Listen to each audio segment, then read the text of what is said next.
Welcome to Zitron Squeeze, where NVIDIA's AI boom starts looking a lot like financial engineering. A lot of the AI story gets told as pure technology progress. But if the customers only exist because the vendor helped finance them into existence, you're not just looking at demand, you're looking at a system.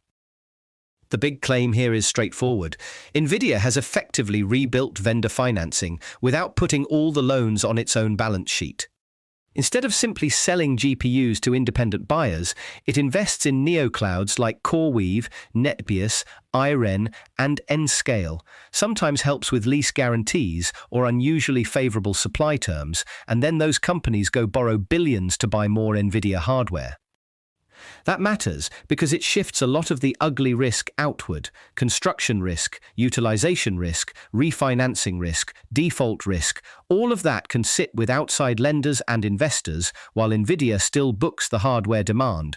If that description is accurate, then the market signal gets muddier. Reported demand still exists, but some of it may be demand that was actively manufactured and financially scaffolded by the seller. One reason this argument has traction is Jensen Huang's own reported framing in an April 2026 interview. He said CoreWeave and other AI clouds would not exist without NVIDIA's support, and he argued investors should back all of them rather than try to pick winners. That is unusually revealing language. In the most charitable reading, he's saying NVIDIA is helping build out necessary infrastructure for a new computing platform, the same way an ecosystem player might support suppliers, distributors, or software partners. In the less charitable reading, he's acknowledging that the customer base is not fully organic and that NVIDIA is seeding an entire class of buyers because it needs more entities capable of absorbing huge GPU shipments. Those two readings are not mutually exclusive. It can be strategic ecosystem building and also a way of defending growth. The next question is whether these neoclouds are actually durable businesses or mainly financial vessels for GPU purchases. The case against them is pretty harsh. They're described as deeply unprofitable, heavily debt-funded, and cash-hungry, with a central economic function of raising money and turning that money into NVIDIA orders. And when you look at the customer overlap, the independent story gets weaker. CoreWeave's major customers reportedly include Microsoft for OpenAI, Google for OpenAI, Anthropic, Meta, and NVIDIA itself. That's a small cluster of hyperscalers and AI labs appearing over and over again. So the neocloud layer may not be creating broad new end demand. It may be acting as overflow capacity and financing intermediation for the same few AI buyers. That doesn't make it fake. Overflow capacity can be valuable. It does mean the ecosystem may be less diversified and less resilient than the headline growth suggests. There's also the amplification effect. NVIDIA backs a company early. That backing helps attract bigger pools of capital, and then the much larger debt package finances more GPU deployment. The Firmus example fits that pattern. NVIDIA backed it before it reportedly raised $2 billion and then secured a $10 billion Blackstone-led debt facility. Nebius reportedly got support through a revenue-sharing hardware arrangement, which an industry insider said amounted to a rescue, and which neoclouds allegedly dislike because the terms favor NVIDIA. That detail is important because it cuts against the idea that this is just generous ecosystem support. If the arrangements are one-sided, then NVIDIA may be capturing upside while exporting much of the downside. Again, that doesn't prove misconduct. It does suggest bargaining power is concentrated with the chip supplier, not the clouds buying the chips. The sharpest critique in this package is that AI technology itself is becoming secondary to the financing and hype cycle wrapped around it. CoreWeave, in this telling, does not have a dramatic technical moat. Its advantage is access to more NVIDIA GPUs, deployed faster for customers who mostly already buy compute elsewhere. That's plausible, but it needs care. Operational execution still matters in cloud infrastructure. Speed, power access, networking, support, and procurement all matter.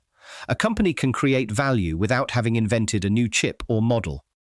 Where the criticism lands harder is in how performance claims are marketed.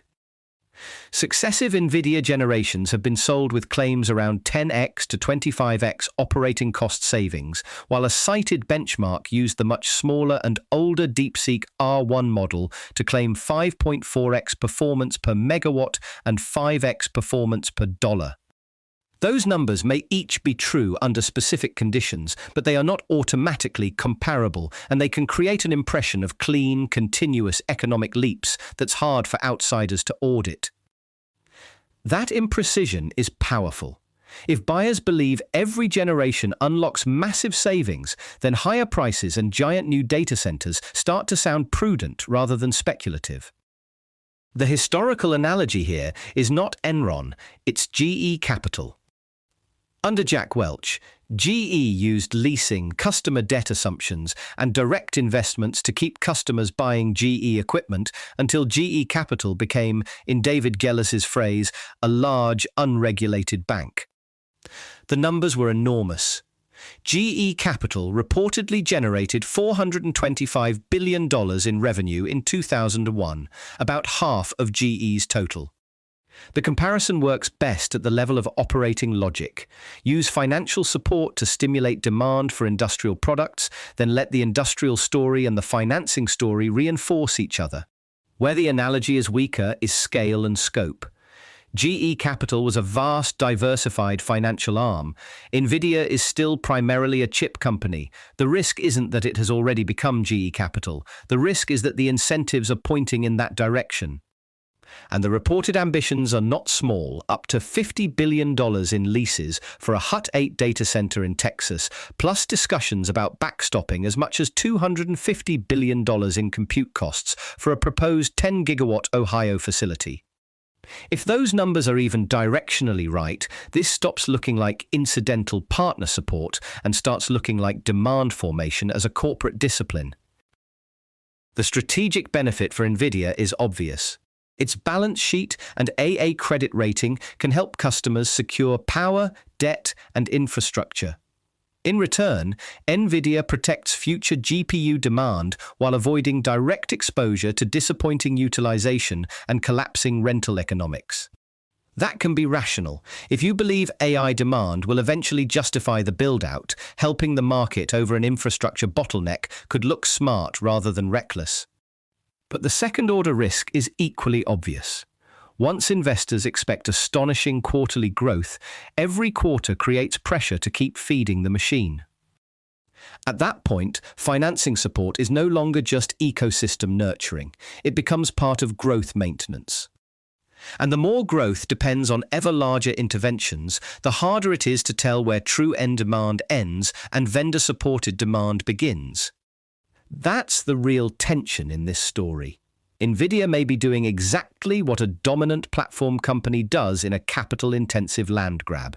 It may also be creating fragility by concentrating the ecosystem around debt, a narrow customer set, and assumptions of endless utilization. The strongest supported conclusion is not that NVIDIA has committed some hidden fraud or that AI demand is fictional. It's that a meaningful share of the AI infrastructure boom may be inseparable from NVIDIA's own financial and strategic intervention. That makes the company harder to classify.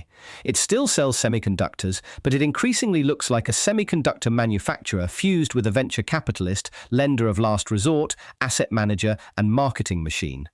Whether that's visionary platform building or a dangerous form of growth preservation probably depends on one thing we still can't fully observe: how much real profitable usage shows up once the financing sugar rush wears off. That's it for this one. Thanks for listening to Zitron Squeeze. This episode was generated by Podkey. Create your own at podkey.hem.